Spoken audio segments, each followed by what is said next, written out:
Me voilà quelque part dans les îles Shetland, à l'extrême nord de l'Écosse. Les éleveurs des îles britanniques, qui élèvent des animaux depuis des millénaires, sont à l'origine de nombreuses races domestiques dites intensives pour répondre aux besoins de la société de consommation de masse. Mais ce peuple d'éleveurs a aussi conservé des races animales beaucoup plus anciennes, primitives, très rustiques, qui ont traversé les âges jusqu'à nos jours en s'adaptant aussi à leur environnement. Mais avant d'atteindre ce sanctuaire, mon voyage a commencé 700 km plus au sud, dans la ville d'Édimbourg.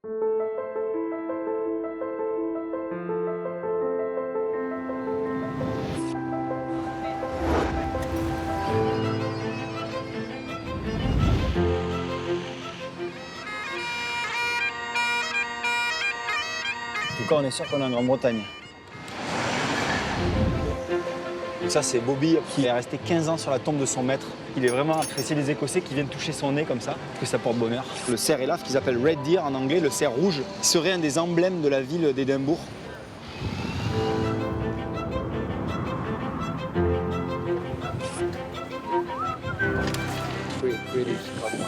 Il appelle la vache des Highlands. C'est des bonnets en fait.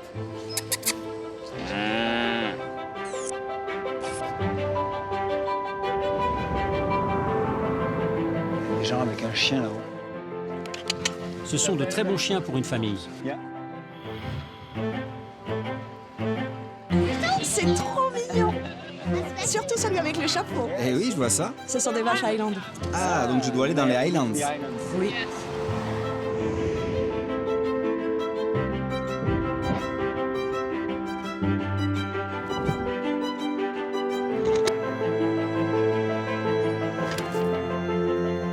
C'est assez génial parce qu'on voit bien qu'Édimbourg, c'est parsemé de parcs urbains. Ça respire Édimbourg, c'est bien.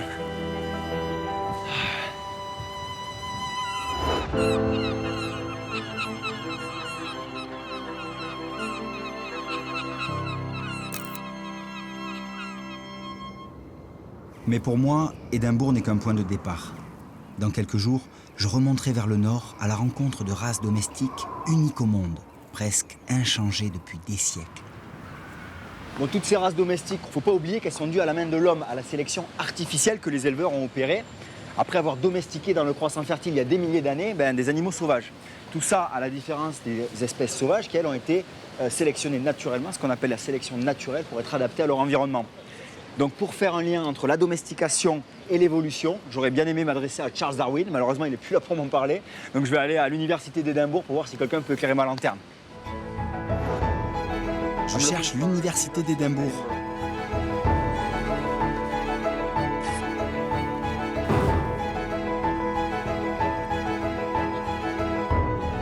Bonjour. Professeur Charles Worth. Enchanté, je suis Rémi. Enchanté. Waouh, vous travaillez ici? Oui, et voici une partie des gens qui s'occupent des microscopes avant le retour des étudiants à l'automne. Ah, vous avez beaucoup de microscopes. Ouais. Brian Charlesworth a consacré toute sa vie à l'étude des espèces et de leur environnement. La domestication, qui n'est autre que la transformation d'une espèce sauvage en une forme domestique par la main de l'homme et sur plusieurs générations, n'a pas de secret pour lui. Et voilà. Wow. Gallery. C'est la galerie. Great. Et voici le gardien des lieux. Big head. Est-ce que vous pourriez m'expliquer quelle est la différence entre la sélection naturelle que Charles Darwin a étudiée et la sélection artificielle que nous pouvons observer dans la domestication? Dans le cas de la sélection artificielle, en fait, c'est l'être humain qui choisit la prochaine génération. Et dans le cas de sélection naturelle, c'est l'environnement qui fait ce choix, pour ainsi dire.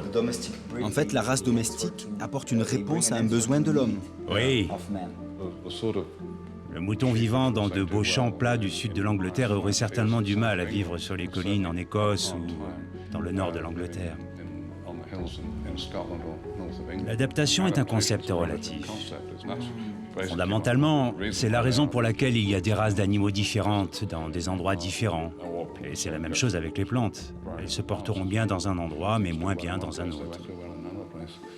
Là, c'est rigolo parce qu'on a un bon exemple. On a un mouflon naturalisé. Ça, c'est le probable ancêtre de tous les moutons domestiques du monde. Et ici, en bas, on a un crâne de bélier, mais qui est donc l'animal domestiqué, avec un caractère qui a été renforcé. Là, en l'occurrence, c'est la spirale des cornes du bélier. On voit comment l'homme a modifié l'anatomie des animaux. Aujourd'hui, l'homme est devenu maître dans la manipulation génétique des animaux. Identification des meilleurs gènes, insémination artificielle, direction le Royal Highland Show, le rendez-vous annuel des meilleurs éleveurs et de leurs champions des races les plus modernes. C'est la grand-messe en fait. Ici, les races présentées sont issues de cette sélection artificielle poussée à l'extrême. On les appelle les hypertypes. Oh, des British blondes, magnifiques. Ils ont le double muscle. C'est-à-dire qu'on a presque rajouté un deuxième muscle sur la cuisse, c'est dingue. C'est un mouton anglais, bodybuildé, énorme. Et ça, c'est vraiment les effets de la domestication. Qui est presque plus une tête de mouton. Ils ont une tête de dragon, je sais pas trop de quoi, mais on a des moutons de cheviote orange qui ont été teints. C'est trop drôle. Il y en a des jaunes, le jaune d'or là. Et là, le gros bélier gris là. Là, on est sur des moutons qui pourraient absolument pas vivre dans la nature, retournant à l'état sauvage. En tout cas, pas très longtemps. Là, on est face à une des races les plus hypertypées, c'est-à-dire on a un mouton géant, un crâne de cette taille, c'est presque un mini-bœuf, quoi. Et là, on est sur des moutons qui vont approcher les 160 kilos. Et là, on voit bien que le monsieur, là, pour en avoir deux et les tenir, c'est impossible. Ils sont loin de pouvoir bondir sur les rochers, ceux-là. Ou alors ils cassent le rocher, peut-être, je sais pas. C'est drôle comme l'homme a voulu vraiment créer un animal à son goût. C'est bien au-delà de ses besoins, c'est à son goût. Et dès qu'on n'est pas d'accord avec le voisin, on crée sa propre race. C'est pour ça qu'il y a une telle diversité de races, des centaines et des centaines et des centaines de races domestiques qui viennent parfois d'une seule espèce sauvage.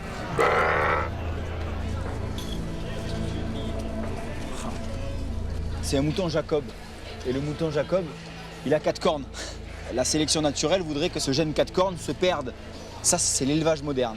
On sélectionne des caractères mutants et ça fait de nouvelles races. On joue avec la création, on joue avec le vivant, on joue avec les formes, les couleurs. L'autre grande star du salon, c'est la célèbre vache Angus. Cette race à viande est le symbole par excellence de l'animal hypertypé, dont l'ancêtre sauvage a été très modifié par l'homme au fil des millénaires. Et je cherche une jeune éleveuse dont j'ai entendu parler, qui apparemment va présenter sa vache, ou ses vaches, je sais pas trop, au concours. Elles sont belles, elles sont luisantes. Là. Stéphanie? Bonjour. Rémi, enchanté. Bonjour. Comment ça va? Bien, merci. Voici Evora. Quel âge elle a? 18 mois. Ok. Et elle est en forme? Oui, elle est gestante. Elle a un petit dans le ventre. Ah, donc elle porte un veau. Quand ce sera notre tour, je vais la lever et la brosser pour enlever la paille. Ensuite, je vais bien la lisser de façon à ce qu'elle ressemble à celles qui sont là-bas. Bien choyée. Et après, on fait ça. Ah d'accord, et maintenant on applique le gel. C'est du gel qui comporte de la teinture noire. Donc ça relève le poil, mais ça fixe aussi la couleur. Ah, c'est dingue, ça change complètement la texture. Mais elle sait que c'est toi, hein? Oui. Elle aime ça, elle se lèche les lèvres. Je veux participer là. Je veux la coiffer, moi, Evora.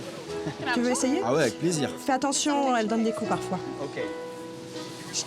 Ah, c'est un très très beau poil, un poil ras. À mon avis, elle a une chance pour aujourd'hui. Oh, elle vient de m'embrasser. Je crois qu'elle t'aime bien. Ouais.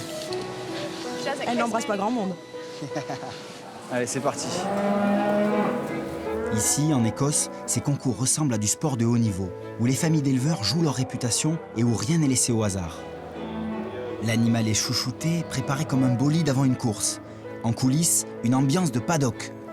Là, à quelques minutes d'entrée sur le ring, on sent bien la tension et la concentration de tous ceux qui préparent leur vache. Dans quelques minutes, Stéphanie et Evora entreront sur le ring. Un homme dans le public observe tout ce cérémonial d'un œil attentif. Il s'appelle William et il est lui-même juge de concours. Vous croyez qu'Evora a une chance? Oui, c'est une très bonne génisse. Straight, go.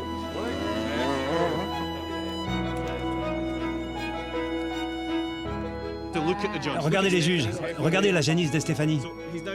Maintenant, il les observe individuellement. Il va se pencher sur les traits de la race, le caractère de la race, la tête.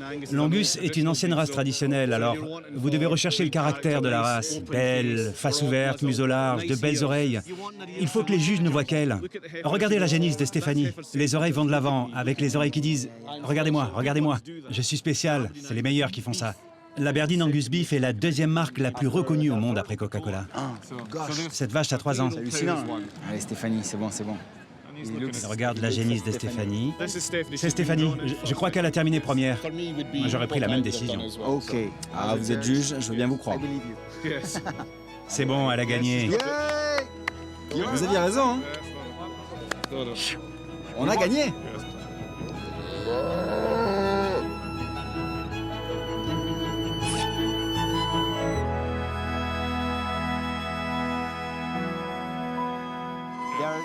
L'Angus, c'est une race tellement optimisée que quelqu'un qui ne connaîtrait pas son haut niveau de sélection serait presque surpris, non? Aujourd'hui, avec la génétique, tout est possible. On peut prendre une Miss Monde écossaise et la coupler au Mystère Univers américain. C'est ça la domestication moderne. C'est de la technologie qui a beaucoup évolué avec le sperme et les embryons. Il y a 100 ans, une vache Angus devait avoir cette taille. Puis, dans les années 50-60, elles sont descendues à cette taille. On les appelait les Belt Buckle Cattle. Tout ça à cause du rationnement après la guerre. Puis dans les années 80, on a dû les faire grandir à cause de l'arrivée au Royaume-Uni du bétail en provenance d'Europe continentale. En fait, dans les années 80, les vaches faisaient cette taille. Nous revenons donc au point de départ. C'est un mouvement pendulaire qui va et vient. C'est ça l'élevage, c'est un vrai concours permanent de génération en génération, mais génération d'hommes comme génération d'animaux. C'est ça qui est intéressant. Il y a une vraie relation entre l'homme et l'animal au final. Même si ces hypertypes, ces races très modifiées, gagnent à gagner en conformité, à être un peu plus harmonieuses, un peu moins lourdes, pouvoir mieux se débrouiller par elles-mêmes. C'est pas toujours le cas. Dans ce salon, j'ai vu les espèces les plus manipulées et transformées. Ces animaux-là ne pourraient plus survivre dans la nature. J'ai vu le bout d'une chaîne, conséquence d'une domestication poussée à son paroxysme.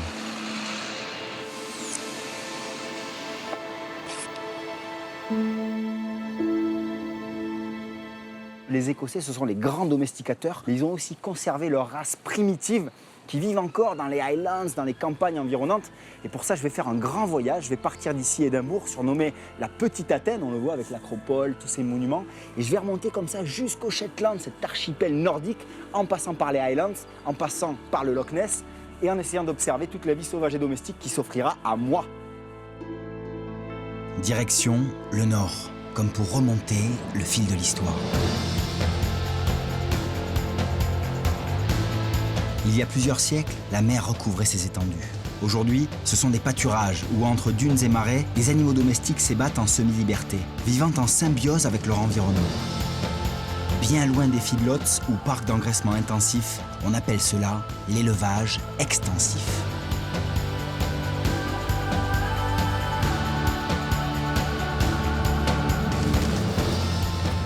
Je viens de passer la ville d'Aberdeen, qui est plus connue pour ses plateformes pétrolières. On voit les flammes qui brûlent toute la journée, toute la nuit.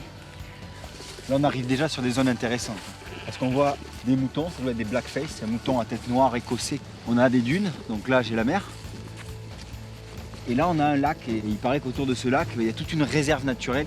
On y élève une race de cheval très primitive. Et ça m'intéresse.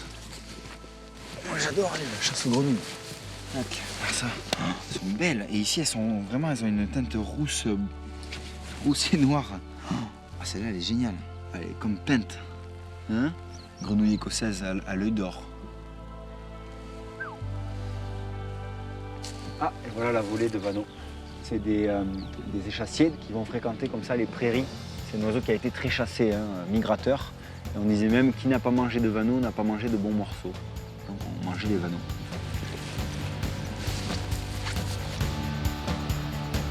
Et les moutons au milieu, comme si de rien n'était. Comme si l'homme n'était pas passé par là, alors qu'il ne serait pas là si l'homme ne les avait pas amenés sur ces îles, puisque le mouton, c'est bien un mammifère méditerranéen, le mouflon, qui vit encore dans des montagnes très rocheuses et qui se retrouve ici, après quelques millénaires de domestication, sur des zones humides pour lesquelles il n'était pas du tout fait à la base. Ben on l'a adapté, on l'a sélectionné pour qu'il supporte cette humidité, ces embruns, cette salinité. C'est vraiment étonnant. C'est une aventure humaine, civilisationnelle, la domestication. À quelques kilomètres m'attend une réserve naturelle un peu particulière. Ici, au milieu des marais, vit une poignée de chevaux primitifs, les coniques. Ces derniers sont les descendants directs des chevaux sauvages qui vivaient autrefois en Eurasie, leurs ancêtres les tarpans. Ils sont suivis par Richard, le directeur de la réserve, un amoureux de cet espace naturel majuscule, qui, avec son équipe, lutte pour sa préservation. La plupart du temps, ce sont des oiseaux ordinaires. Il y a quelques couples de mouettes rieuses. Mais là, je suis très content car nous venons d'avoir un couple de mouettes pygmées. C'est génial. C'est le premier couple. Ah, le tout premier? Le tout premier. On a découvert qu'elle s'était reproduite en Écosse. Et nous sommes tous très enthousiastes.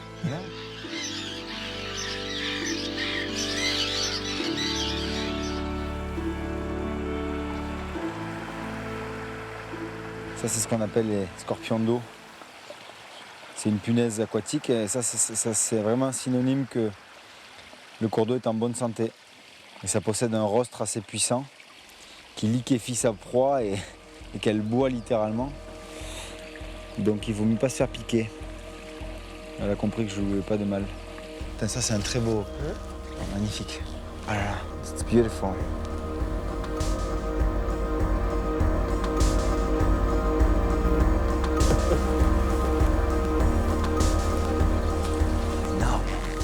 Ils émergent de la végétation. Il y en a qui sont couchés, j'ai l'impression. Ah oui, ils sont couchés. J'ai lu que les chevaux se reposaient environ 7 heures par jour. Pourquoi? Parce que c'est un animal qui est toujours aux aguets. Sa principale défense, c'est la fuite. On voit que les poulains sont beaucoup plus clairs que les adultes. Apparemment, les chevaux sauvages qui ont disparu d'Eurasie et du monde entier, qu'on appelait les tarpans, avaient les mêmes colorations. Ils ont hérité de cet ancêtre sauvage disparu. C'est la raie de mulet. C'est une raie plus foncée sur le dos, mais aussi des zébrures aux pattes et la crinière bicolore.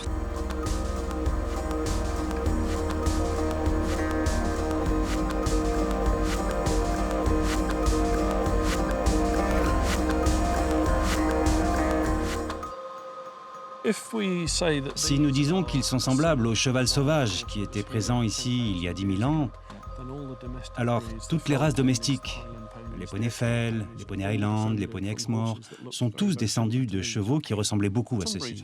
Certaines races ont disparu, d'autres ne sont pas aussi nombreuses qu'autrefois. Mais pour beaucoup de gens ici, les chevaux ont encore une place très spéciale. Ici, l'homme semble s'être effacé. La réserve est un lieu magique où nombre d'espèces cohabitent. Une impression d'harmonie s'en dégage. Et la course de l'eau y ajoute sa poésie.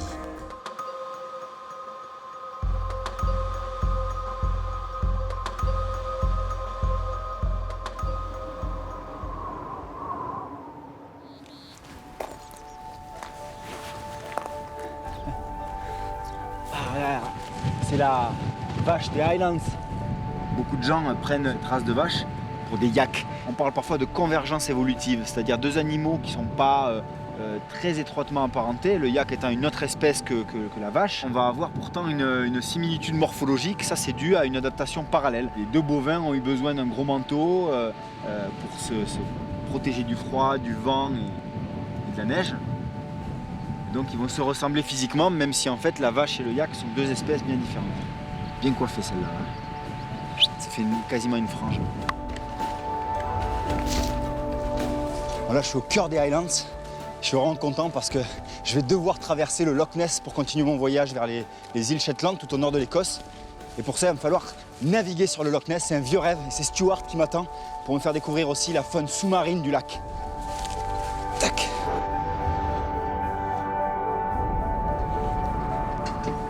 Hey Stuart. Beau temps, n'est-ce pas? Oui, très beau. Je t'en prie. C'est dangereux de naviguer sur le Loch Ness? Ça peut être mouvementé comme en mer, à certains moments. Ça me rassure pas vraiment, mais... Ok. On n'a plus qu'à se préparer, on peut y aller. On est libre. Ouais, on est libre. Long de 36 km, le Loch Ness, plus grand lac d'Écosse en volume, doit surtout sa célébrité à sa profondeur, de près de 240 mètres, laissant planer bien des mystères quant à la faune qui l'habite. On y trouve aussi bien des espèces marines que d'eau douce, migratrices ou sédentaires, et tout un peuple veillant au respect de ses eaux, de ses berges et de la vie qui l'anime. Je vis ici depuis 22 ans. Ah vraiment? Ah, vous êtes un peu un fils du loch. On peut dire ça, oui. On peut voir beaucoup de choses étranges dans ce lac. On peut voir des animaux qui ne devraient pas être là normalement. Vous pouvez voir un phoque, par exemple. Il fait 40 km de longueur, avec une profondeur de 240 mètres environ. Waouh. Allez. Le kit du bricoleur des mers. Waouh, le trésor. Ah, c'est génial. C'est aussi de la bonne qualité. Quand la truite férox attrape un appât, celui-là par exemple, Oh, le bestiau. tiens, tu peux voir les traces de dents de la dernière prise. Une marque de dents de la truite férox. Tac, elle est venue mordre et après c'est probablement fait prendre par le trident. Et là, tu mets le plus gros, Stuart. Je suis très confiant aujourd'hui. Tu peux continuer à nous diriger vers là-bas. Comme ça? Ça marche. Bon, c'est moi qui suis à la barre, donc ça commence à être sérieux là. Oh là là, le système, regarde ça. 200 mètres de fil, c'est un vrai câble le truc.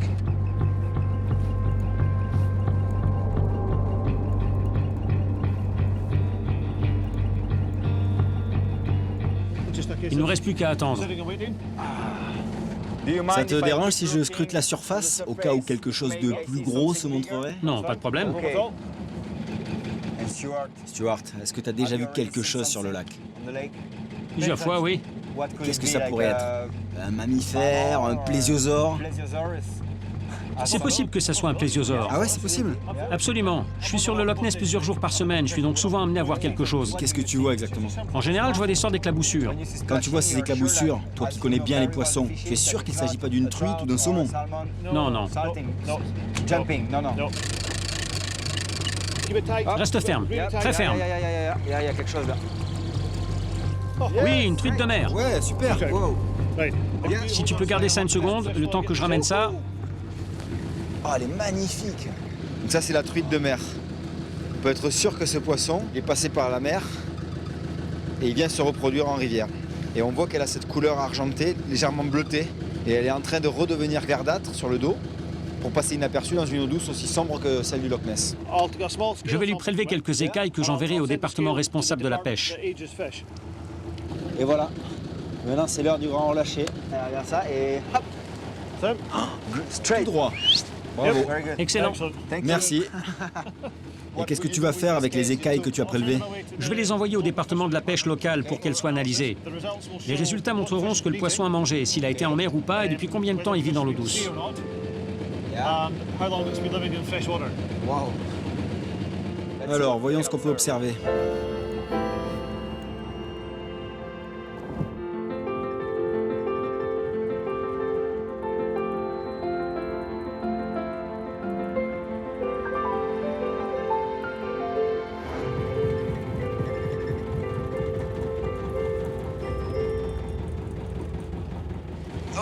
Merci Stuart. Au revoir, merci. Bon voilà, là je suis dans les Highlands du Nord, au-delà du Loch Ness. Et je vais pouvoir aller à la recherche des races primitives qui vivent sur ces lieux. Et j'aimerais bien découvrir aussi les écosystèmes qu'on va trouver ici. Allez, on continue.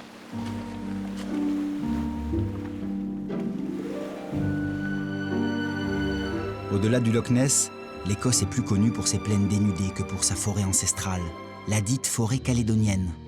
C'est bien normal, car elle est sur le point de disparaître.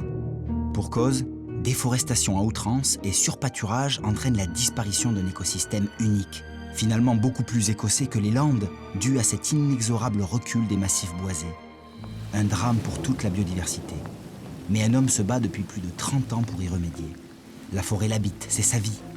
Il s'appelle Alan Watson Featherstone, et pour l'heure, son constat est amer. Il y a 50 ans, il y avait une forêt ici. Branches mortes, encore des souches d'arbres ici. C'est un paysage dévasté, un écosystème ravagé. Et les gens pensent que c'est naturel, que c'est magnifique. L'Office du tourisme écossais promeut une Écosse magnifique, de grandes étendues, sans aucun arbre.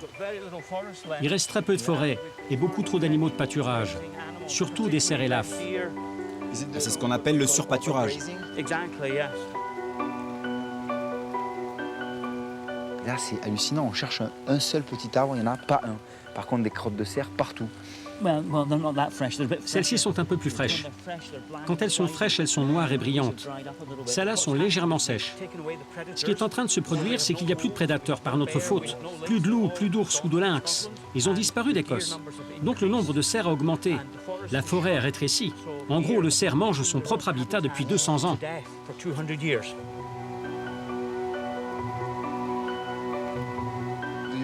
Comment on sait qu'il s'agit d'un cerf élaphe? La taille du crâne. C'est un mâle. Il a des bois comme vous pouvez le voir.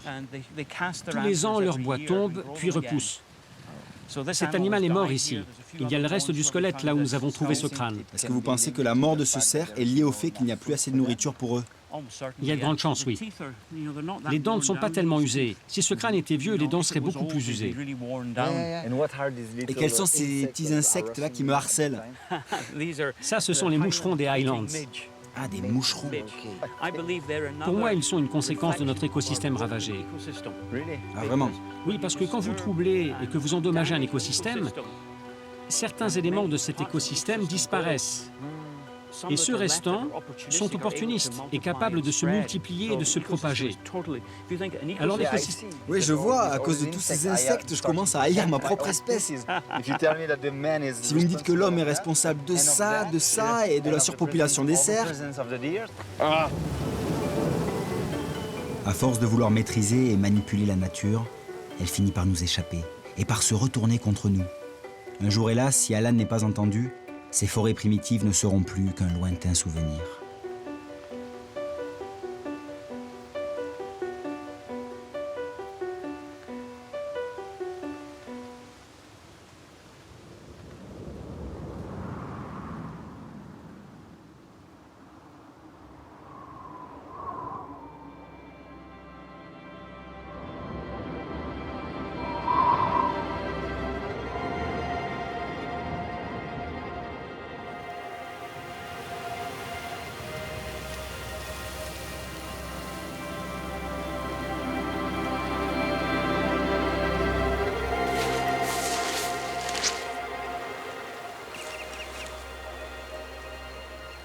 Là, pour moi, c'est un peu l'observation suprême.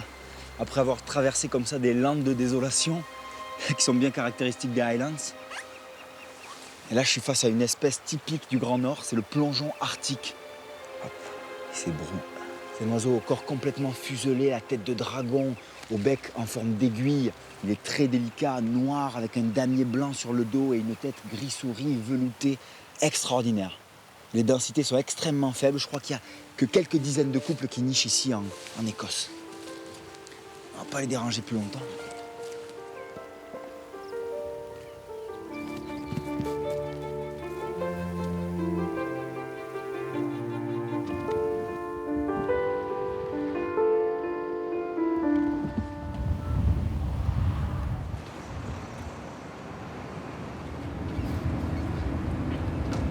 C'est l'étape la plus importante de mon voyage qui commence ici parce que je vais rejoindre l'archipel des îles Shetland où je vais essayer de rencontrer des races domestiques primitives qui sont élevées là-bas, conservées même par tout un peuple d'éleveurs qui justement va m'aider à décrypter cette domestication, va m'aider à comprendre ces races qu'on croit bien connaître mais qu'en fait on connaît très mal.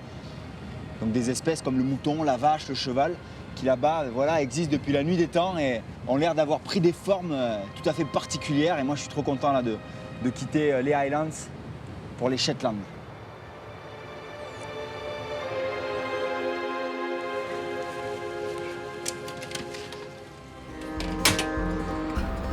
Les îles Shetland, surnommées les Galapagos du Nord. Là, c'est plat pays. Ici, pour l'élevage, c'est vraiment une terre promise. Petit archipel battu par les vents, confettis jetés là, entre mer du Nord et immense Atlantique. Ici, le temps semble s'écouler au ralenti. La nature dicte son rythme. Ce territoire est aujourd'hui un sanctuaire pour de nombreuses espèces, un lieu magique et envoûtant.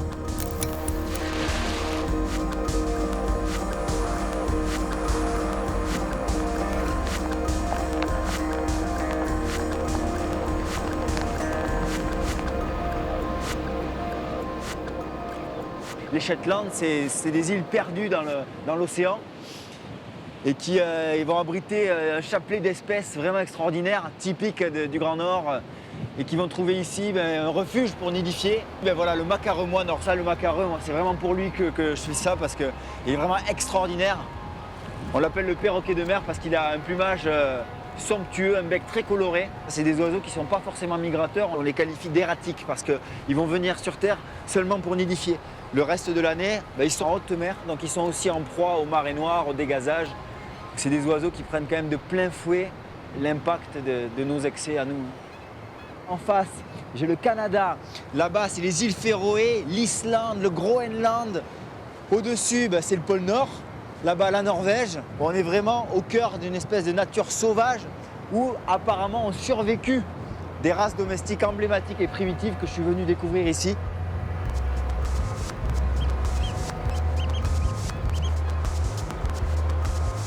Ce matin, j'ai rendez-vous avec Ronnie, un des plus grands éleveurs des îles Shetland. Comme son père et son grand-père avant lui, il perpétue un savoir-faire et une race précieuse, dont il possède près de 1500 têtes. Ensemble, nous allons préparer le troupeau à la tonte, point d'orgue d'une année d'élevage. Hey Ronnie! Salut Ronnie, comment ça va? Très bien, merci. Oh, c'est un endroit magnifique. Ouais, c'est pas mal. Hein. Ce sont vos terres. Et les moutons que j'ai vus sur le côté, c'est les vôtres? Ouais. Ce sont des moutons Shetland alors? Oui, ce sont des moutons Shetland. Bon, super. C'est quoi le programme alors? On doit aller rassembler les moutons parce que la tonte a lieu demain. Et on doit donc monter là-haut. Maintenant. Ouais, désolé, le temps. Non, pas de souci, j'imagine que ça dépend beaucoup de la météo. Oui, on doit les attraper avant qu'il ne pleuve. Ils doivent être secs pour récupérer la laine si on veut la vendre. C'est votre fils? Oui, c'est Jacob. Enchanté. Rémi, enchanté. Je monte? Ok, je vais à l'arrière. Ok, super.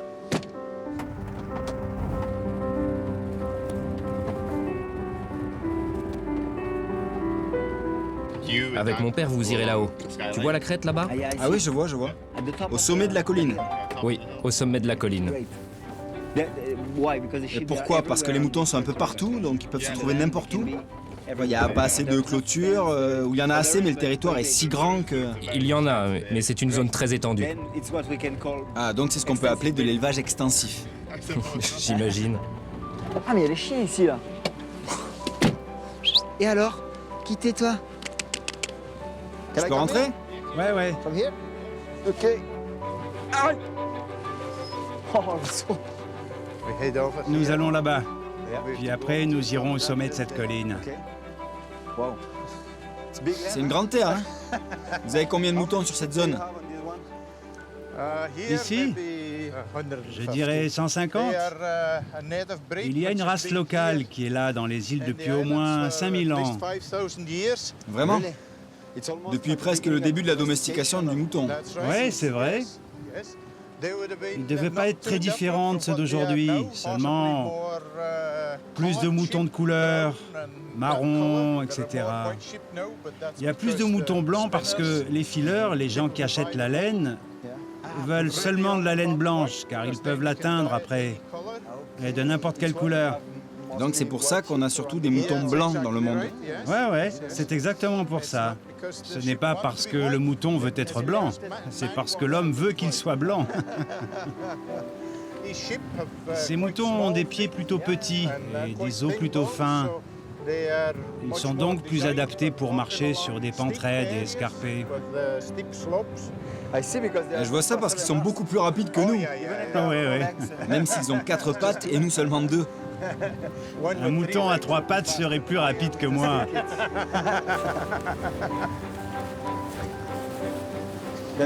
Ronnie, qu'est-ce qu'on fait maintenant? On se sépare? Oui. Je vais aller de ce côté-là de la clôture.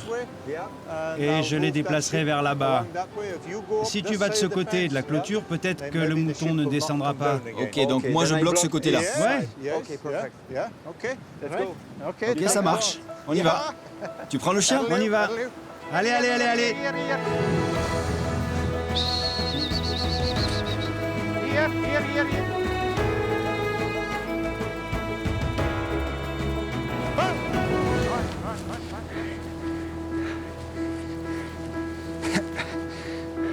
C'est l'enfer. J'ai jamais vu ça. Les moutons, ils abdiquent au bout d'un moment. Celle-là, elle m'a fait penser à un mouflon sauvage. Pour Ronnie et moi, le plus dur est fait. Le troupeau, après avoir été rassemblé, n'est plus qu'à quelques mètres du hangar où il passera la nuit.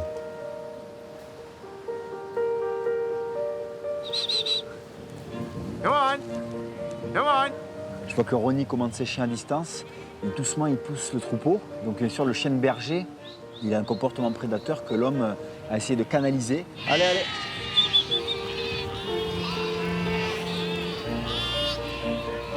Normalement, on a vraiment orienté la sélection des chiens de berger pour qu'ils n'aillent pas jusqu'à l'attaque. Mais face aux moutons récalcitrants, aux béliers ou aux brebis un peu dures, ben voilà, le chien peut aller jusqu'à mordien, jarret, parfois plus. Hein, il y a des accidents sur des concours. Voilà, là, attention parce que c'est un agneau. Chut, hey.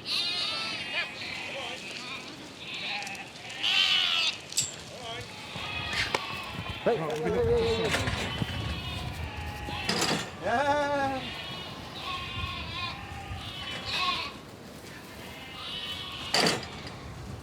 There. Hey. Hey, chut, chut. Allez. Arrête. Hey. It's okay. Wow. Prêt pour la tonte. Ils vont pouvoir se calmer parce que demain il y aura un autre moment de stress. Là, les bêlements qu'on entend, ce sont les agneaux qui appellent leur mère parce qu'ils l'ont perdu dans la cohue.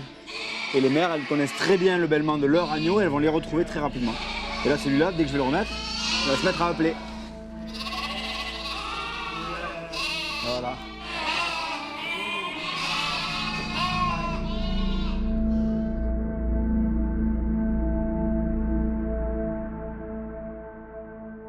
Entre l'homme et le mouton, c'est une histoire qui dure depuis plus de 10 000 ans. Demain sera une journée particulière pour les hommes et leurs troupeaux, un moment unique, un événement. En prélevant cette laine, Ronnie perpétue un savoir-faire issu de milliers d'années de domestication.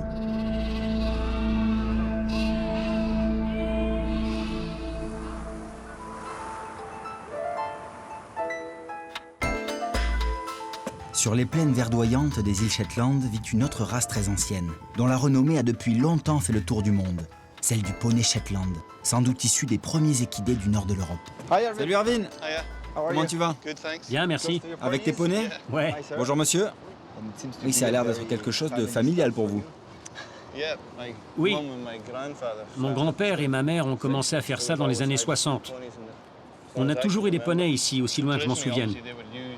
À l'origine, on les utilisait comme moyen de transport pour convoyer les gens. Dans les années 60, ils étaient utilisés comme poneys pour les enfants. Ils sont formidables comme premiers poneys pour faire débuter un enfant. Oui, ils sont trapus, très robustes. C'est parce qu'ils vivent dans un écosystème difficile? Oui, c'est un environnement très dur. L'hiver, il y a beaucoup de vent ici. Du vent froid, j'imagine. Oui, il s'est adapté pour être à l'aise dans ce genre d'environnement. Son métabolisme produit de l'énergie très facilement. Celui-là, il est très jeune. Hein? Oui, celui-là est très jeune. Ah, il est tout petit. Quel âge il a? Oh, il doit avoir 5 semaines.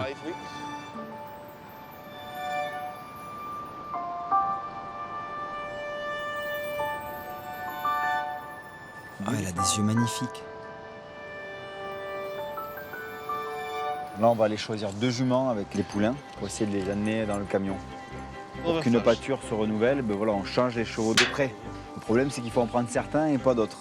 Et qu'on ne peut pas attacher les poulains, il faut espérer qu'ils suivent leur mère. Suis ta mère, toi. Follow your mom. Ah, ah c'est la galère. On dirait des chevaux sauvages quand on les voit courir comme ça. Ils en font un peu qu'à leur tête, mais ça c'est très connu. Hein. Les races primitives, elles sont souvent têtues, plus proches des animaux sauvages, elles font beaucoup de choses à l'instinct.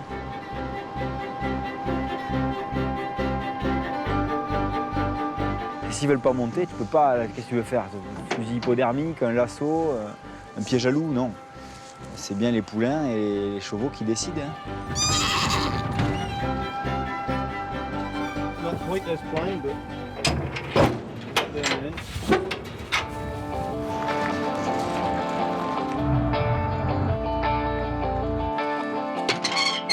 Allez. Allez, je... Celui-là est déjà dompté malgré son jeune âge. Oui, il est calme. Il est calme parce qu'il est avec sa mère. Oui, Et donc tu vas essayer de lui mettre le harnais sur le petit. oui.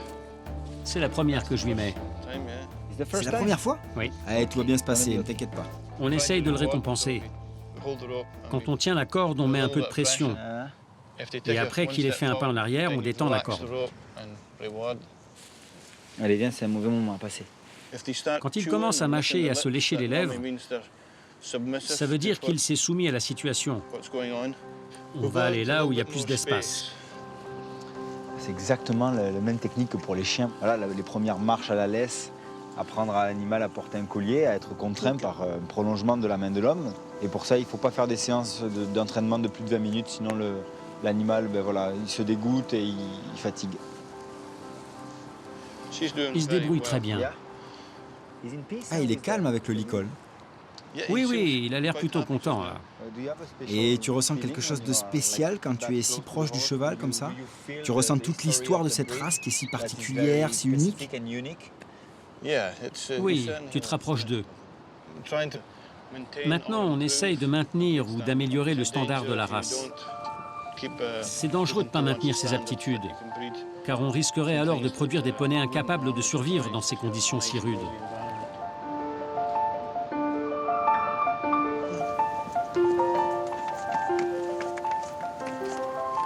Phil, tu parles tranquille et placide. C'est pas des gros galopeurs. Hein. Good girl. Oui, il s'est bien débrouillé. Comme pour Irvine et ses protégés, la domestication a créé des liens uniques entre l'homme et l'animal. La survie des races issues d'une sélection artificielle très poussée dépend entièrement de la main de l'homme. Mais les races primitives des Shetland, elles, pourraient très bien s'en passer. Ici, l'homme a en quelque sorte su préserver la nature sauvage des espèces.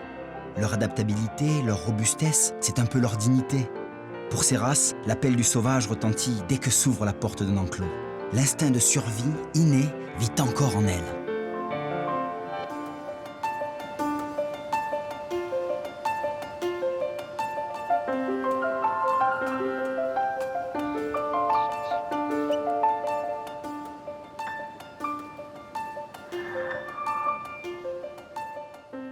Ça y est, pour Ronnie, c'est le grand jour. La tonte d'un troupeau est un moment à part dans l'année. Un jour de fête où l'on se retrouve pour perpétuer des gestes immémoriaux, universels. Comme tous les ans, cette journée particulière commence autour d'un petit déjeuner. Et est-ce que c'est une tradition, un rituel? Une sorte de jour de la tonte? Ouais. Les garçons, vous pouvez expliquer comment c'était à l'époque? Avant, c'était plus un événement collectif. Les voisins vous aident d'habitude? Maintenant, il n'y a plus grand monde qui travaille la terre parce que ça ne rapporte pas assez.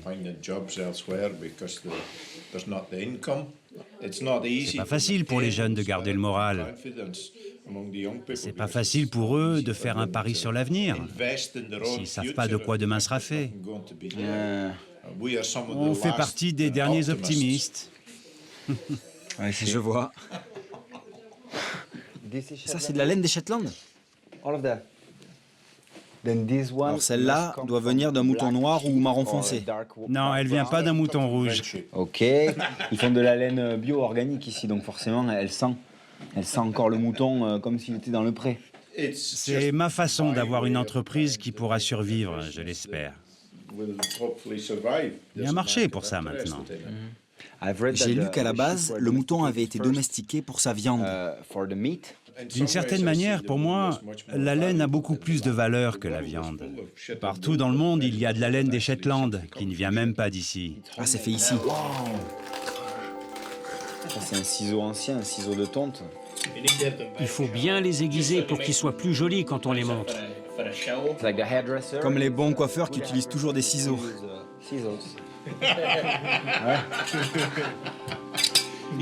Il a payé pour avoir cette tête.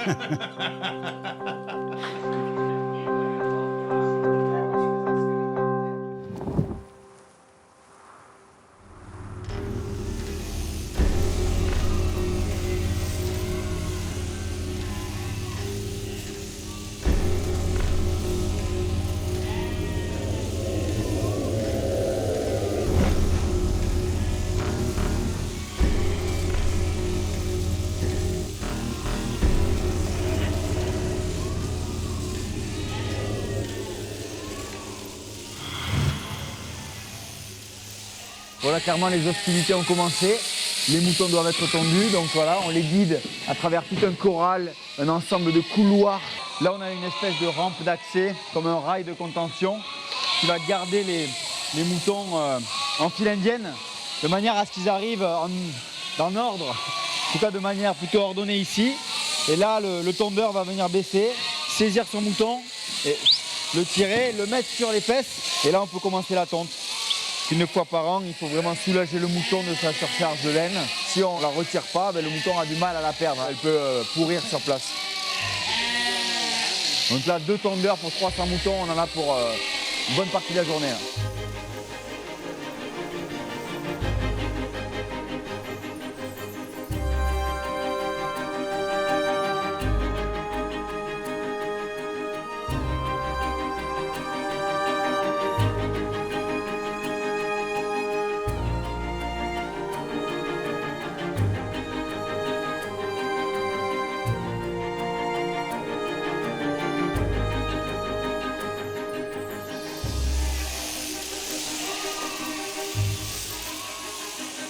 Finalement, c'est assez léger. Hein. On a une partie du lainage voilà, qui est sale hein, parce que c'était près de l'anus. Donc forcément, là, les moutons, on enlève les parties indésirables. Et comment vous séparez les différentes sortes de laine? J'avais compris que vous faisiez d'abord une sélection par la couleur, mais après il se passe quoi? C'est de très bonne qualité. Bonne qualité? Tout ce tas est de très bonne qualité. Ah, vous sélectionnez les qualités de laine. C'est comme... Une vraie toile d'araignée. Oui, c'est ça, une toile d'araignée. La laine des Shetland est réputée pour avoir une très bonne tenue. Wow. Celle-là, elle est prête pour l'écharpe. La laine se délabre tant qu'elle n'est pas tissée. Une fois qu'elle est tissée, on peut en faire ce qu'on veut. Et des vêtements qui vont durer dans le temps, qui vont être élastiques, à la fois chauds quand ils sont humides.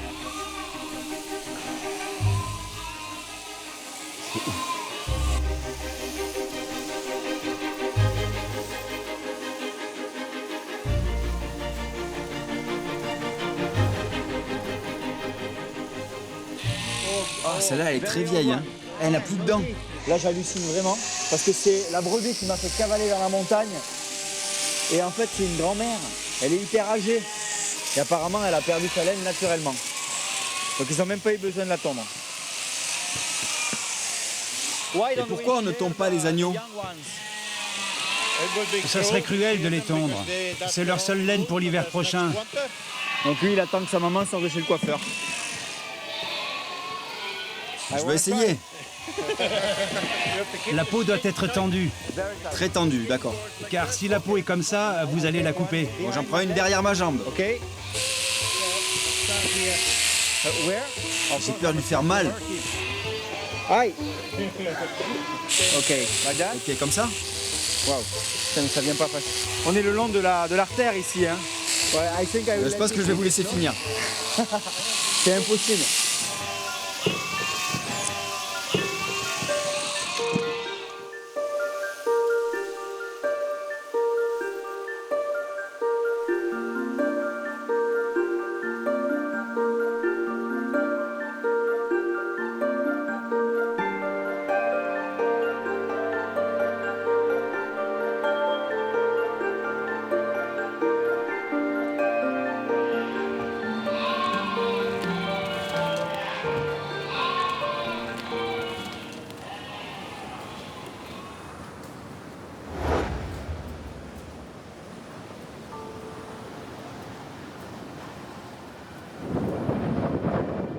Est-ce que tu penses, comme Darwin, que les espèces qui survivent sont celles qui s'adaptent le mieux? Je ne crois pas que les gens réalisent à quel point les animaux sont intelligents. Ils ont une aptitude que la science ne pourra jamais mettre dans une seringue et injecter un animal. C'est quelque chose qui met des milliers d'années à se développer. Les races qui ont vu le jour durant le XXe siècle ont été développées à des fins commerciales. Productivité. Oui, et non pas pour convenir à un endroit. Et tu penses qu'on peut grimper? De quel côté? Pour avoir la vue. Comme vous voulez, c'est raide partout de toute façon.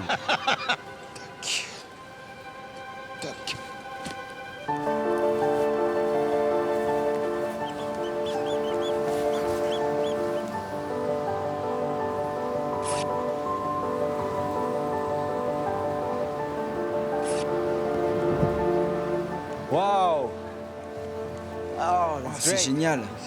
On peut voir la mer des deux côtés. On se sent au milieu de... La mer du Nord et l'Atlantique. Quand vous regardez ces îles là-bas, ou les autres là-bas, elles étaient toutes habitées avant et maintenant elles sont désertes. Les gens ne sont plus en accord avec leur héritage. Ces races sont là depuis bien plus longtemps que nous et vous commencez à vous poser des questions. Est-ce que l'homme devrait diriger le monde ou devrait-il juste en faire partie? On verra comment s'y prend la prochaine génération. Ouais. Maintenant, j'ai des petits-enfants et j'aimerais qu'ils soient capables de se rendre compte de ce que les gens ont accompli ici et qu'ils en soient fiers surtout. Ils n'ont pas encore pris le temps de comprendre ce que les gens ont enduré pour que la vie soit possible ici. Ce que nous faisons maintenant, c'est construire les bases de l'avenir.